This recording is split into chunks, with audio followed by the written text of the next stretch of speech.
MyQ solution uses a powerful scripting language called PHP, which allows for scripts to be created that will process jobs based on certain job properties.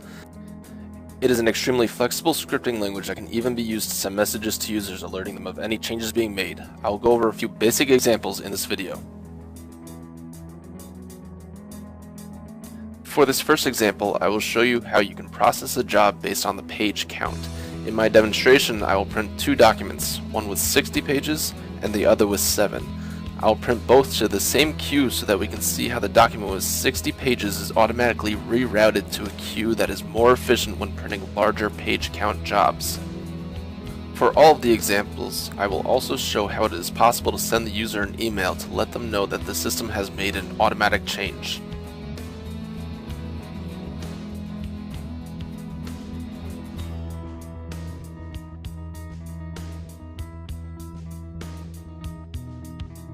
Now for the setup. For this first example, I will print the document with just 7 pages to the desktop printer queue. When we take a look at the waiting jobs in the MyQ web interface, we will see that the job has remained in the desktop printer queue as expected.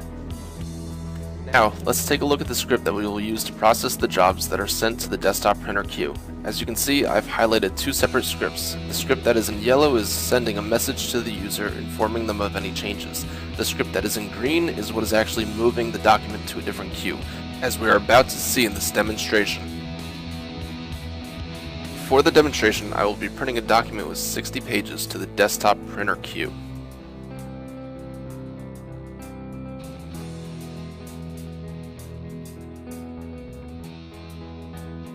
Once we look at the MyQ web interface and refresh the screen, we will see that the document has automatically been rerouted to the corridor printer queue. Also, as per the script, an email has been sent to the user alerting them of the queue change.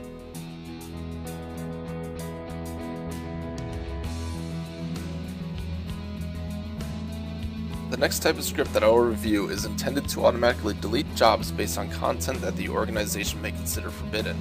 As we will see, the job source will be used in the script to determine that it is in fact forbidden content and will automatically delete the job as well as send out the appropriate emails. On the server, we see that the script is using the job name to determine it is from Facebook. Let's take a look at the script in action. In order to demonstrate this, I will first print the Facebook login page. Once this has been printed, we can then check the jobs page to see that it has automatically been deleted.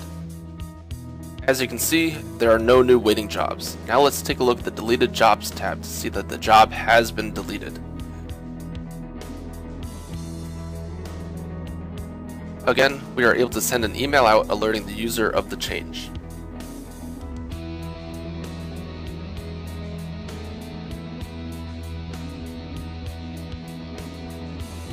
The last script that I'm going to go over in this video is one that will reroute the jobs based on the paper format being used.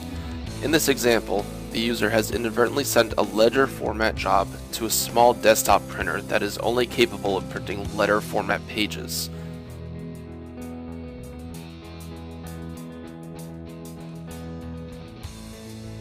Back on the server, I will print a test document that is in ledger format to the desktop printer queue, where the script has been set up.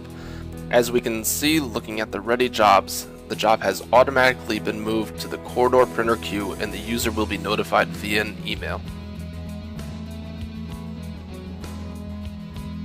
As you can see here, the user has received an email alerting them of the change. This was just a few examples of how powerful MyQ scripting is. We will be more than happy to help you with setting the right script according to your needs.